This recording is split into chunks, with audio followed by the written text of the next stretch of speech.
For a brilliant move, choose Bhavan's വിദ്യാലയ ഒറ്റപ്പാലം. വിശ്വസിച്ചേൽപ്പിക്കാം വരും തലമുറയെ. ഒറ്റപ്പാലം നിയോജക മണ്ഡലത്തിൽ തെരഞ്ഞെടുപ്പ് പ്രചരണ പ്രവർത്തനങ്ങൾ മൂന്നാം ഘട്ടത്തിലേക്ക് കടന്നതായി LDF സ്ഥാനാർത്ഥി അഡ്വക്കേറ്റ് പ്രേംകുമാർ അറിയിച്ചു.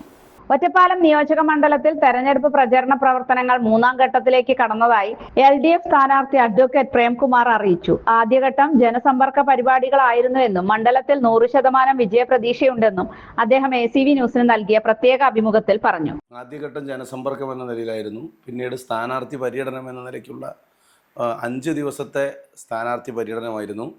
മൂന്നാം ഘട്ട സ്ഥാനാർത്ഥി പര്യടനം, ഏറ്റവും ഒടുവിലത്തെ റൗണ്ട് സ്ഥാനാർത്ഥി പര്യടനം ഇന്ന് ആരംഭിച്ചു. വിജയപ്രതീക്ഷ നമുക്ക് 100% വിജയം ഉറപ്പ് ആയിട്ടുള്ള ഒരു മണ്ഡലമായിട്ടാണ് നമുക്ക് മനസ്സിലാകുന്നത്. താഴെ പ്രവർത്തകരിൽ നിന്നും സാധാരണക്കാരിൽ നിന്നും ഒക്കെയുള്ള അഭിപ്രായം ഇടതുപക്ഷം നല്ല ഭൂരിപക്ഷത്തിൽ വിജയിക്കുമെന്നുള്ളതാണ്. വീണ്ടും തെരഞ്ഞെടുക്കപ്പെട്ടാൽ ഒറ്റപ്പാലത്ത് ഒരു ഫയർ സ്റ്റേഷനും സർക്കാർ തിയേറ്ററും യാഥാർത്ഥ്യമാക്കുമെന്ന പ്രതീക്ഷയുണ്ടെന്ന് പ്രേംകുമാർ വ്യക്തമാക്കി. ഇതിനു മുമ്പ് സ്ഥല അഭാവം ഒരു പ്രധാന പ്രശ്നമായിരുന്നെങ്കിലും താമരക്കുളത്തിനടുത്തായി അനുയോജ്യമായ സ്ഥലം കണ്ടെത്തി പ്രപ്പോസൽ സമർപ്പിച്ചതായും അദ്ദേഹം കൂട്ടിച്ചേർത്തു.